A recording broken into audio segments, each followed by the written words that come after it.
വൃത്തികെട്ട ആ സ്ത്രീ ശ്രമിച്ചുകൊണ്ടിരിക്കുന്നത്. അവർക്ക് കൂട്ടു നിൽക്കാൻ ആരാണെന്ന് ഞാൻ പറയുന്നില്ല, അവർക്ക് കൂട്ടു നിൽക്കുന്നത്. എന്നെ എത്രത്തോളം നശിപ്പിക്കുക, എന്നിട്ട് എന്നെ കൊന്നിട്ട്, എന്നെ ഇങ്ങനെ മാനസികമായിട്ട് പീഡിപ്പിച്ച് കൊന്നിട്ട്, ക്യാൻസറാണല്ലോ, മാനസികമായിട്ട് പിടിച്ച കൊല്ലാലോ എന്റെ രേണുസുതി സംബന്ധമായിട്ടുള്ള കാര്യം സംസാരിക്കാൻ വേണ്ടി വന്നിരിക്കുന്നത്. ഇന്നലെ ഒരു കമന്റ് കണ്ടിട്ടുണ്ടായിരുന്നു, ഞാൻ എവിടെയെങ്കിലും സ്വസ്ഥമായിട്ട് ഏതെങ്കിലും ഒരു വീഡിയോ ചെയ്തോട്ടെ, നിങ്ങളുടെ കുറ്റിമോനെ ഒന്നും ഞാൻ പറയാനൊന്നും വരുന്നില്ലേ. ഓക്കെ, അപ്പം ഇന്നലെ ഒരു സോളി ചന്ദ്രൻ എന്ന് പറയുന്നത്, ചന്ദ്രശേഖരനോ അങ്ങോട്ടും പറഞ്ഞ ഒരു ചേച്ചി വന്നിട്ട് കമന്റ് ഇട്ടിട്ടുണ്ടായിരുന്നു. ഞാൻ ഇന്ന് കാണാൻ ഇരിക്കാനുള്ള ഉദ്ദേശം തന്നെ എല്ലാവരെ കുറിച്ച് ഒന്ന് സംസാരിക്കാൻ വേണ്ടി മാത്രമാണ്. എന്റെ പൊന്നു സോളി ചേച്ചി, നിന്റെ തന്ത കണ്ടോ എനിക്ക് പൈസ തരുന്നത്? അതാ രേണുവിന്റെ വീട്ടുകാർ നിന്റെ തന്തയുടെ കയ്യിലാണോ കൊടുത്തത്? ഡാനിക്ക് ഇത്ര രൂപ കൊടുക്കുന്നെന്ന് പറഞ്ഞിട്ട് ഇനി എന്നെ കൊണ്ട് പറയിപ്പിക്കരുത്. ഞാൻ പറഞ്ഞേ ഇരുന്ന് പറയും. ഓരോത്തോളന്മാർ ഇട്ട കമന്റുകൾ ഞാൻ കഴിഞ്ഞ 3-4 മാസം കൊണ്ട് നോട്ട് ചെയ്ത് ഇങ്ങനെ ഒരു മൂലയ്ക്ക് വെച്ചിരിപ്പുണ്ട്. ഒരു സമയം എനിക്ക് വരുമ്പോൾ ഞാൻ എടുത്തിട്ട് താങ്ങാൻ വേണ്ടി. പിന്നെ സോളി സ്ഥിരം എനിക്ക് കമന്റ് ഇടുന്ന ഒരു വ്യക്തി, അതുകൊണ്ട് തന്നെ ഞാൻ പറയുന്നത്, നിന്റെ തന്ത കണ്ടോ എനിക്ക് പൈസ കൊണ്ട് തരുന്നത്? ആവശ്യമില്ലാത്ത കാര്യങ്ങൾ കിടന്ന് സംസാരിക്കരുത്, മേലാ കിടന്ന് കമന്റ് ബോക്സിൽ വന്നിട്ട്. അതുകൊണ്ട് തന്നെ നിന്റെ തന്തയെ പറയുന്നത് കേട്ടോ, നിന്റെ തന്ത കണ്ടോ. ഓക്കെ, ഇനി കുറച്ച് കാര്യങ്ങൾ സംസാരിക്കാനുണ്ട്. പിന്നെ ഈ പറയുന്ന AEPിക്കിന്റെ ഒക്കെ കാര്യങ്ങളൊക്കെ പറയുന്നുണ്ടല്ലോ. ഈ രേണുസുതി ഹോസ്പിറ്റലിൽ കിടന്ന സമയത്ത് സീമ എന്നാണ് അവരുടെ പേര്, അവർ ഇപ്പോൾ ഒരു ഫേസ്ബുക്കിൽ കിടന്നൊരു AEPക്ക് കിടന്ന് ഓടുന്നുണ്ട്. ഈ പറയുന്ന രേണുസുതി പോസ്റ്റ് ചെയ്തതാണ്. ഈ പറയുന്ന ഒരു ഹോസ്പിറ്റലിൽ ചെന്ന് കഴിഞ്ഞ് അവർക്ക് കാണാൻ പറ്റിയില്ല. അപ്പോഴത്തേക്കും കണ്ട് രേണുവിനെ വീഡിയോ കോൾ ചെയ്ത് കണ്ട് സംസാരിക്കുക അങ്ങോട്ട് ചെയ്ത് കുറച്ച് സഹായം കൂടെ ചെയ്തപ്പോഴത്തേക്ക് പുള്ളിക്കാരെ എന്ത് ചെയ്ത് അതിൻ്റെ ഒരു ഫോട്ടോയൊക്കെ വെച്ച് സ്നേഹമൊക്കെ പ്രകടിപ്പിക്കുന്ന പോലുള്ള രീതിയിൽ ഒരു ഫോട്ടോ ഇട്ട്. അതല്ലെങ്കിൽ രേണുവിൻ്റെ ഒരു സ്വഭാവം എങ്ങനെയാണ്, ആരെങ്കിലും ഒരു ഇച്ചിരി ആത്മാർത്ഥ കാണിച്ചു കഴിഞ്ഞാൽ പുള്ളി പൊലിപ്പിച്ചങ്ങ് വർണ്ണിച്ചങ്ങ് ഇടും. ഇട്ട് അവസാനം ഇപ്പോൾ തേണ്ട 3G ആയിട്ട് ഇപ്പോൾ വീട്ടിൽ ഇരിപ്പുണ്ട്. ഓക്കെ, ഇന്നിപ്പോൾ 10-ാം തീയതിയാണ്. ഇന്നിപ്പോൾ ഹോസ്പിറ്റലിൽ പോയേക്കാണ്. ഇന്ന് അവർക്ക് കീമോ ഉള്ള ദിവസമാണ്. ഈ കീമോ ചെയ്ത് കഴിഞ്ഞാൽ 3-4-5 ദിവസം വരെ കിടപ്പായിരിക്കും, അവർക്ക് എണ്ണിക്കാൻ പറ്റത്തില്ല. അപ്പോൾ ഇപ്പം നിങ്ങൾ കാണുന്ന ഈ ഡാൻസ് കളിക്കുന്ന ഊർജ്ജം കാണിക്കുന്ന രേണുസുതി ആയിരിക്കത്തില്ല. ആ സമയത്ത് രേണുസുതി അവർ കിടപ്പായിരിക്കും. ഒരു 4 ദിവസമെങ്കിലും അവർ കിടക്കും, 4-5 ദിവസം. അപ്പോൾ നിങ്ങളുടെ ആഗ്രഹം എന്ന് പറഞ്ഞാൽ അങ്ങനെ കടന്നു പോകണമെന്നാണോ? ഇപ്പൊ രേണുവിനെ കൂടുതലും വിമർശിച്ച ഒരു വ്യക്തി എന്ന നിലയിലേക്ക് എനിക്കും കുറച്ച് കാര്യങ്ങളൊക്കെ നിങ്ങളോട് പറയാനുണ്ട്. ഇന്നോ നാളെയോ ഉള്ളൂ അവരുടെ കാര്യം, ഞാൻ അത്രേ പറയുന്നുള്ളൂ. ഇന്നോ നാളെയോ ഞാനിപ്പോൾ ഏറ്റവും കൂടുതൽ ആഗ്രഹിക്കുന്ന പോലീസുകാരും പോട്ടെ, കോട്ടയത്തിരിക്കുന്ന ഹോസ്പിറ്റലിലുള്ളവർ ഒരു ഉണ്ണാക്കന്മാരാണെന്നാണ് നിങ്ങൾ വിചാരിക്കുന്നത്? കുറെ പേര് വന്നിട്ട് ഇപ്പോൾ ക്യാൻസറിന്റെ ചെറിയൊരു ആരംഭം മാത്രമേ ഉള്ളൂ, ഇവള് ചുമ്മാ പറയുന്നതാണ് ഈ ഫോർത്ത് സ്റ്റേജ് എന്നൊക്കെ പറയാം. അവിടെ ഇരിക്കുന്ന ആൾക്കാർ ഒരു ഉണ്ണാക്കന്മാരാണെന്നാണ് നിങ്ങൾ ഈ പറയുന്നത്. വന്നിട്ട് മെഴുകുന്നുണ്ടല്ലോ കമന്റ് ബോക്സിലൊക്കെ വന്നിട്ട്. ചുമ്മാ ആരെങ്കിലും എന്തെങ്കിലുമൊക്കെ വിവരക്കേട് പറയുമ്പോൾ അത് കേട്ട് വിശ്വസിച്ച് ഇരിക്കല്ലേ, ഉള്ള കാര്യം ഞാൻ തുറന്ന് പറയാം. പിന്നെ പയ്യന്റെ കേസായിട്ട് പറഞ്ഞാൽ ഈ തള്ള മരിച്ചു കഴിഞ്ഞ ശേഷം അവനും ഒരു റീച്ച് കാണൂല. ഈ രേണു മരിച്ചു കഴിഞ്ഞാൽ അവനും ഒരു റീച്ച് കാണത്തില്ല. നാളെ ഒരു വിഷയം വന്നു കഴിഞ്ഞാൽ ഇവരാരും അവൻ്റെ കൂടെ കാണത്തില്ല. ഈ ഒരു ഒറ്റ മനുഷ്യരും അവൻ്റെ കൂടെ അവനെ വിളിപ്പിക്കാൻ ഒരു കാര്യത്തിലും കാണുമെന്ന് തോന്നുന്നില്ല. രേണുസുതി ജീവിച്ചിരിക്കുന്നതിന്റെ ഒറ്റ റീച്ചേ ഉള്ളൂ ഈ പറയുന്ന കിച്ചു എന്ന് പറയുന്ന പയ്യന്. ഉള്ള കാര്യം പറയാം. ഇപ്പൊ അവനെ വെച്ചിട്ട് നല്ല രീതിയിൽ ഗെയിം കളിക്കുന്ന കുറെ ആൾക്കാരുണ്ട്, നല്ല രീതിയിൽ കളിക്കുന്നുണ്ട്, അതെനിക്ക് നല്ല രീതിയിൽ അറിയാം. ഇവിടെ അനീഷ് വ്ളോഗിന്റെ കുറച്ച് കാര്യങ്ങളൊക്കെ അറിയാമെന്ന് പറഞ്ഞിട്ട് അനീഷ് കുറച്ച് വീഡിയോസും കാര്യങ്ങളൊക്കെ ഇടുകയൊക്കെ ചെയ്തിട്ടുണ്ടായിരുന്നു. ഇപ്പൊ അനീഷിന്റെ പുറകെയാണ് എല്ലാവരും പോയിരിക്കുന്നത്, എല്ലാം അനീഷിന്റെ പുറകിലോട്ട് പോയിരിക്കുകയാണ്. എന്തറിയാം അവനറിയാവുന്ന കാര്യങ്ങൾ അവന്റെ മനസ്സിൽ ഇരിപ്പുണ്ട്, അത് വേറെ കാര്യം. ഞാൻ അറിഞ്ഞ കാര്യമല്ല അവൻ അറിയുന്നത്, അവൻ അറിഞ്ഞ കാര്യമല്ല ഞാൻ അറിയുന്നത്.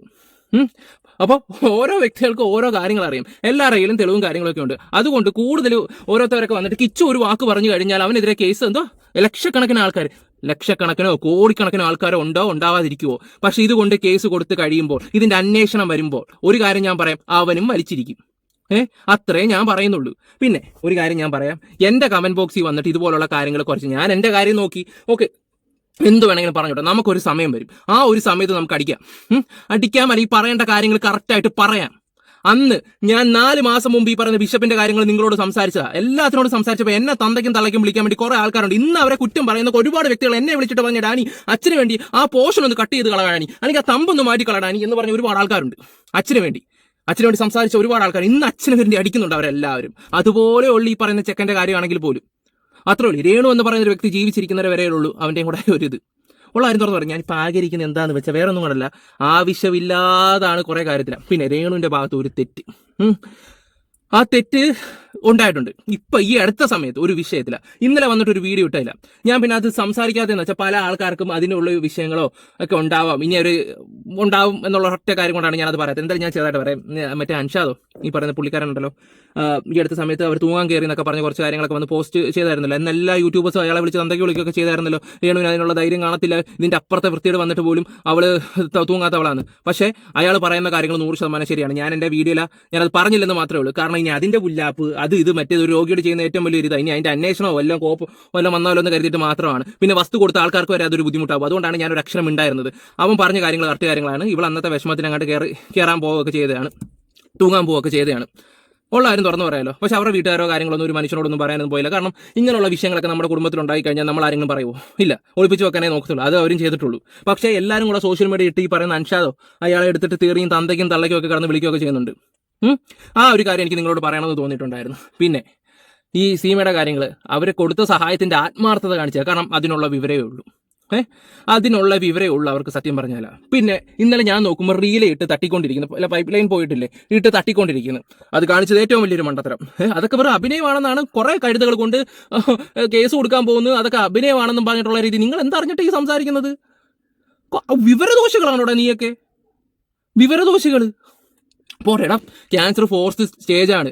ഇന്നോ നാളെയോ ആ ഒരു ലെവലിൽ നിൽക്കുകയാണ്. നിങ്ങൾക്ക് അത് പറഞ്ഞാൽ മനസ്സിലാവത്തില്ല. അവർക്കാണെങ്കിൽ അതിനുള്ള ആരോഗ്യമോ കാര്യങ്ങളൊന്നുമില്ല. ഈ സോഷ്യൽ മീഡിയ കാണിക്കുന്ന പോലൊന്നും അല്ല. പിന്നെ അവർക്കൊരു ആഗ്രഹം ഉണ്ടായിരുന്നു, അവർക്കൊരു വീട് വെക്കണം എന്നുള്ള രീതിയിൽ. അതിനുള്ള കാരണം എന്താണെന്ന് വെച്ചാൽ നമ്മൾ തന്നെ എല്ലാവരും അവരെ കുറ്റപ്പെടുത്തിയൊരു കാര്യം ഉണ്ടായിരുന്നു. നിനക്ക് നാണമില്ലല്ലോടി, എന്തുവാ ഒരാൾ ദാനം തന്ന സാധനമല്ല, എന്നിട്ട് നീ അതിനെക്കുറിച്ച് കുറ്റം പറയാൻ നിനക്ക് നാണോ മാനമില്ല എന്നൊക്കെ പറഞ്ഞ് നമ്മൾ വിമർശിച്ചിട്ടുള്ള അത് ആ ഒരു ചീത്തപ്പേര് മാറാൻ വേണ്ടി സ്വന്തമായിട്ട് ഒരു വീട് വെക്കണം എന്നുള്ള ഒറ്റ ആഗ്രഹം ഉണ്ടായിരുന്നു അവർക്ക്. അതിനുവേണ്ടി അവർ പല തോന്നിയവസങ്ങളും കാണിച്ചിട്ടുണ്ടായിരുന്നു. മക്കളെ വളർത്താൻ വേണ്ടിയാണെങ്കിലും ഓരോ കാര്യങ്ങളൊക്കെ നമ്മൾ അതിനൊക്കെ വലിച്ചു കയറിയിട്ടുണ്ട്. ഇടയിൽ മാനം വിട്ടിട്ട് സബ്സ്ക്രിപ്ഷൻ ഉണ്ടാക്കുന്നതിനോടൊന്നും എനിക്ക് വലിയ യോജിപ്പില്ല. അതിനെല്ലാം നമ്മൾ വിമർശിച്ചിട്ടുണ്ട്, വലിച്ചു കയറിയിട്ടുണ്ട്.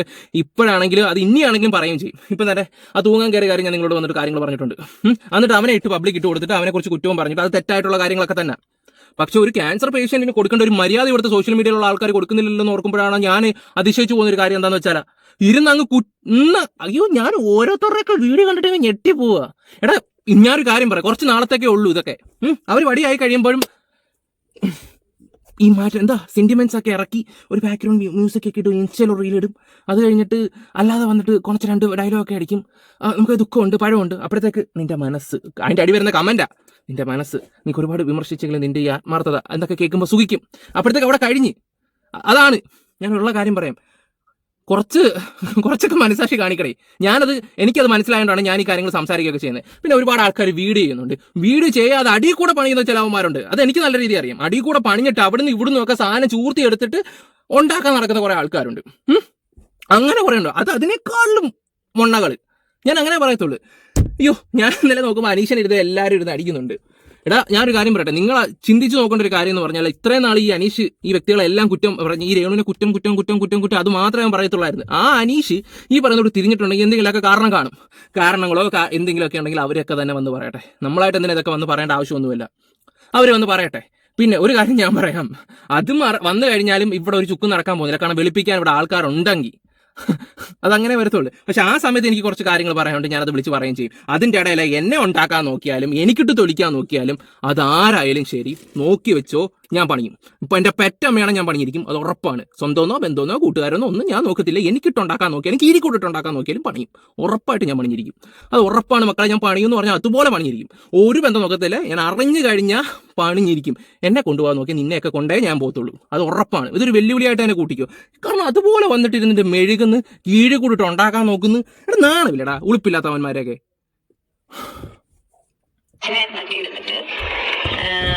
വൈഫെന്നുള്ള കൊല്ലസുന്ദര വൈഫെന്നുള്ള ആ ഒരു അത് എന്താ പറയാ, അത് നിയമപരമായിട്ട് എന്നെ കല്യാണം കഴിച്ച ആളാണ്. അതായത് അദ്ദേഹം എന്നെ കല്യാണം കഴിച്ച ആളാണ്.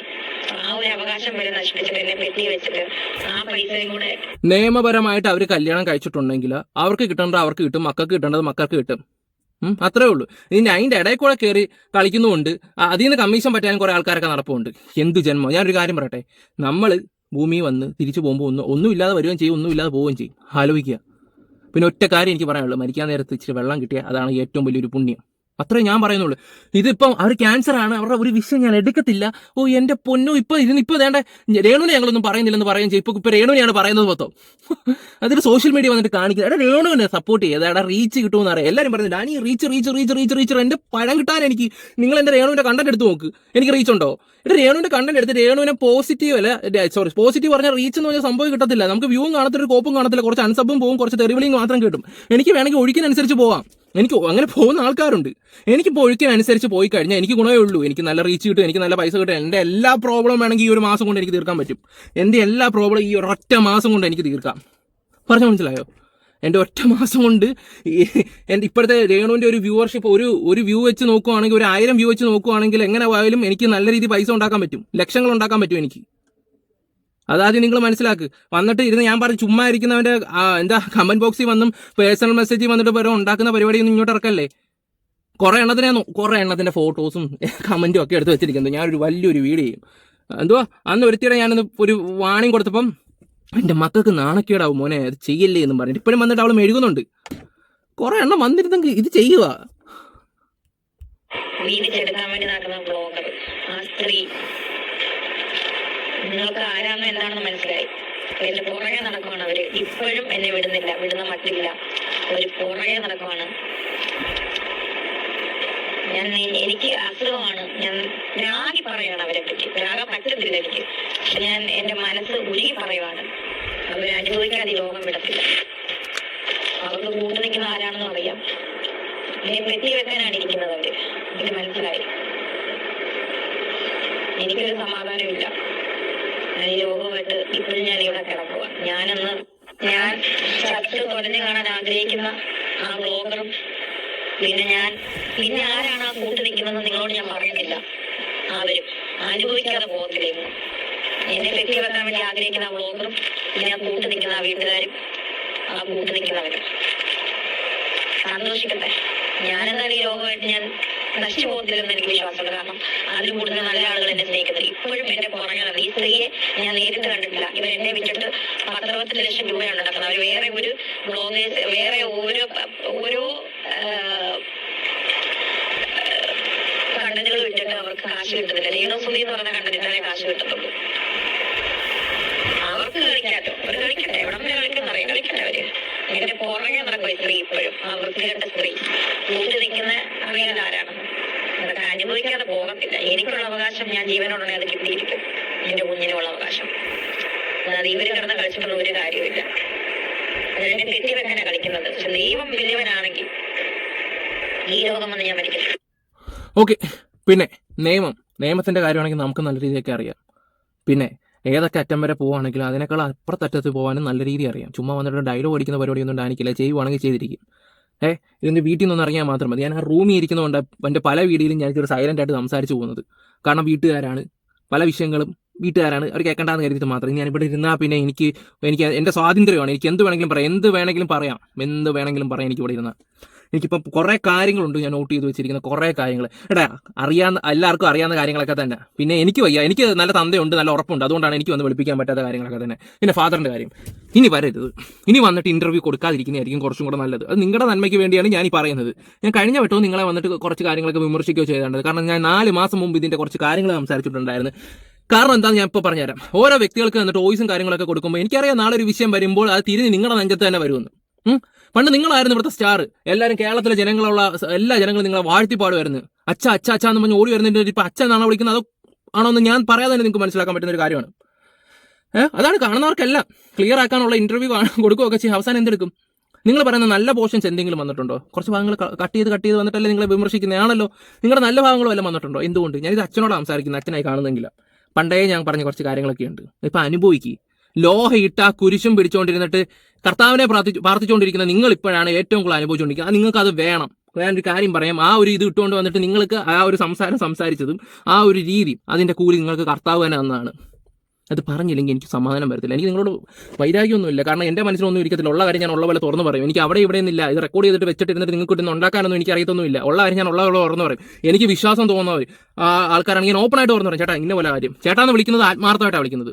പക്ഷേ ആത്മാർത്ഥമായിട്ട് വിളിച്ചിട്ടുണ്ടെങ്കിലും തെറ്റി കണ്ടാലും അത് ഞാൻ പറയുകയും ചെയ്യും. അല്ലെങ്കിൽ ഞാൻ ആ വ്യക്തികളായിട്ട് സംസാരിക്കാൻ പോകത്തില്ല. എന്നെ എത്ര കടന്ന് വിളിച്ചാലും ഞാൻ ഫോൺ പോലും എടുക്കത്തില്ല. കാരണം ഞാൻ വെറുത്ത് പോയ അങ്ങനെ 2-3 ടീമുകളുണ്ട്. ഞാനങ്ങ് പറഞ്ഞതേ ഉള്ളൂ ഈ ഒരു കൂട്ടത്തില. ഇത് കുറേ കാര്യങ്ങൾ നിങ്ങൾക്ക് അറിയത്തില്ലെന്നേ ഉള്ളൂ. നിന്റെയൊക്കെ കുടുംബത്തിലൊക്കെ ഇതൊക്കെ വരുമ്പോഴൊക്കെ നിന്റെയൊക്കെ ഈ ഒരു നിലപാട് ഞാൻ ഈ പറയുന്ന നാട്ടുകാരോടാണ് പറയുന്നത്. ഈ വന്ന് കമന്റ് നിന്റെയൊക്കെ കുടുംബത്തിലൊക്കെ വരുമ്പോൾ എന്താ പറയുക, നിന്റെയൊക്കെ ഈ നിലപാട് കാണണം. അത്ര ഞാൻ ഇത് പറയുന്നുള്ളൂ. ഫോർത്ത് സ്റ്റേജ് ഞാൻ ഒന്നും കൂടെ എടുത്ത് പറയാം. ഞാനിപ്പോൾ എന്തൊക്കെയോ വിളിച്ച് പറയുന്നതിന് എനിക്ക് കാരണം ഉണ്ടെന്ന് കൂട്ടിയാൽ മതി. അവരെങ്ങനെയെങ്കിലും ഒന്ന് പിടിച്ച് കയറി ഇടഞ്ഞ് വരട്ടെ. അവർക്ക് ചിലപ്പോൾ ചാരിറ്റിയോ എന്തെങ്കിലുമൊക്കെ കിട്ടി എന്തെങ്കിലുമായിട്ട് പോട്ടെ. ഒരു മനുഷ്യൻ്റെ ജീവൻ്റെ അത്രയും വരുവോടാ. ഇവിടെ ഇപ്പോൾ ആ കൊച്ചൻ്റെ കേസ് ആയിട്ടില്ല. അവരന്നൊരു കാര്യം പറഞ്ഞു, അവൻ അതിൻ്റെ മറുപടി കൊടുത്ത് നമ്മളൊക്കെ എന്തൊക്കെ സംസാരിച്ചു അത് വിട്ടേരി. ഇനി ഇതിൻ്റെ പുറകിന് പിടിച്ച് പോകുമ്പോൾ അവർ പിന്നെ മാനസികമായിട്ട് തളർന്നു. ഞാൻ ഒരുപാട് വിമർശിച്ചിട്ടുള്ളതാണ്. നിങ്ങൾക്ക് കുറേ കാര്യങ്ങളൊന്നും അറിയത്തില്ല. അതുകൊണ്ടാണ് ഈ പറയുന്ന പല ആൾക്കാരും അനീഷിനെ ടാർഗറ്റ് ചെയ്ത് സംസാരിക്കുന്നുണ്ടല്ലോ. എന്നെ എന്തുകൊണ്ട് പിടിക്കുന്നില്ല? നിങ്ങൾ ആരെങ്കിലും അത് ചിന്തിച്ചാ? എന്നെ പിടിക്കട്ടെ, പിടിക്കുമ്പോൾ എനിക്കറിയാം എവിടെ ഇട്ട് പിടിക്കണമെന്ന്. എനിക്ക് നല്ല രീതി അറിയാം അത്. അനീഷിനെ എന്തുകൊണ്ട് പിടിക്കുന്നു നിങ്ങളത് ചിന്തിക്ക്. കാരണം അവൻ്റെ ഒന്നും പറയുന്നില്ല. ഞാൻ പറഞ്ഞാൽ ചിലപ്പോൾ കൂടിപ്പോവും. എടാ, ഇന്ന് ഇവരെ കുറ്റം പറയുന്ന, ഇന്ന് ഇവനൊക്കെ സപ്പോർട്ട് ചെയ്യുന്ന ആൾക്കാരൊക്കെ തന്നെ മാറ്റി പറയും. നിങ്ങൾ കണ്ടോ? കാരണം അതാണ് കാലം. ഈ ഒരു സമയത്ത് ഇപ്പോൾ എൻ്റെ വീഡിയോ എടുത്തുകൊണ്ട് പോയി എനിക്കെതിരെ അടിച്ചാലേ എനിക്കൊരു ഒരു പുല്ലുമില്ല. കാരണം ഒന്നും പറയുന്നില്ല. എനിക്കാണെങ്കിൽ നല്ല രീതിയിൽ പൊട്ടിരിക്കുക. വന്ന് കമന്റ് ഇടുന്നുണ്ട്, ഞാൻ പൈസ മേടിച്ചെന്ന് പറഞ്ഞാൽ സോളി ചന്ദ്രനോ നിന്റെ തന്തയല്ല എനിക്ക് എന്നെ ഇങ്ങോട്ട് പൈസ കൊണ്ട് തന്നത്. പറഞ്ഞ മനസ്സിലായി? നിന്റെ തന്ത എനിക്ക് കൊണ്ട് പൈസ തന്നത്. അതും കൂടെ ഒന്ന് മനസ്സിലാക്കണം കേട്ടോ. ഇനി കമന്റ് ഇടാൻ ഇങ്ങോട്ട്. എടാ, അവരവിടെ കിടന്ന് അവർക്കൊന്നാമത് അവർ പൈസ ഓരോ വ്യക്തികൾ അവർ കൊടുത്ത് അവരെ സഹായിക്കുന്നത്. അവരെ ഇന്ന് ഞാൻ പൈസ ഉണ്ടാക്കിയെന്ന് പറയുന്നതിനൊരു ഇത് വേണ്ടേ? കുറേ വിവരദോഷികൾ ഇരുന്നിട്ട് വീഡിയോ ഉണ്ടാക്കുന്നു. അതും വീഡിയോയുടെ താഴെ വന്ന് കമന്റ് ഇടുന്നു. കുറച്ചൊക്കെ വേണം, ഒതുങ്ങിയിരിക്കുന്നതായിരിക്കും കുറച്ചും കൂടെ നല്ലത്. എന്തെങ്കിലും ആട്ടെ. ഇനിയിപ്പം കൂടുതൽ നമുക്കിട്ട് ഉണ്ടാക്കുവാണെങ്കിലും എനിക്കും അറിയാം കുറച്ച് കാര്യങ്ങളൊക്കെ വിളിച്ച് പറയാനും സംസാരിക്കാനും ഒക്കെ. കാരണമേ, നമ്മൾ ഇച്ചിരി താന്നു കൊടുത്താലാണ് ഏറ്റവും കൂടുതൽ ഇത് വരുന്നത്, ഏറ്റവും കൂടുതൽ പ്രശ്നവും വരുന്നത്. ഇനി മുതൽ ഞാൻ ഇവിടെ ഇരുന്ന് സംസാരിക്കാൻ തീരുമാനിച്ചിരിക്കും. ഇത് എൻ്റെ സ്ഥലമാണ്. എനിക്ക് നമ്മളിവിടെ എന്ത് വേണമെങ്കിലും വിളിച്ച് പറയാം. എനിക്ക് നല്ല രീതിയിൽ പറയാം. ഞാൻ ആ റൂമിൽ ഇരിക്കുന്നതാണ് എനിക്ക് ഏറ്റവും വലിയ നെഗറ്റീവ്. എൻ്റെ വീഡിയോയിലും അത് വായിച്ചിട്ടുണ്ട് പല കാര്യത്തിലാണെങ്കിൽ പോലും. കാരണം എനിക്ക് ചില കാര്യങ്ങൾ വെട്ടി തുറന്ന് പറയാനോ എൻ്റെ നിലപാടില്ലായ്മ എന്നുള്ള രീതിയിൽ കുറേ ആൾക്കാർ അതിനെ തള്ളിക്കളയുമായിരുന്നു. നമുക്കനി അത് മാറ്റി ആ ഒരു പ്രശ്നം അങ്ങ് മാറ്റി തരാം നമുക്ക്. ഓക്കെ, അപ്പോൾ എങ്ങനെയാണെന്ന് വെച്ചാൽ അൺസബ് അടിച്ചുകൊണ്ട് പോകേണ്ടവർക്കൊക്കെ പൊക്കോണം. ഇങ്ങോട്ട് വന്നിട്ട് കുറയ്ക്കാൻ നിൽക്കരുത്. കുറയ്ക്കുന്നവന്മാർക്ക് എല്ലാവർക്കും ഞാൻ ഐഡിയ വരെ സഹിതം ഞാൻ പൊക്കും തരാം നിനക്കൊക്കെ പണി. അങ്ങനെ വന്ന് കമൻറ്റ് മേലെ പൈസ നിൻ്റെ ഒക്കെ പോ കുറേ എണ്ണം വന്നിട്ടിരുന്ന് മെഴുകുന്നു. Love you guys.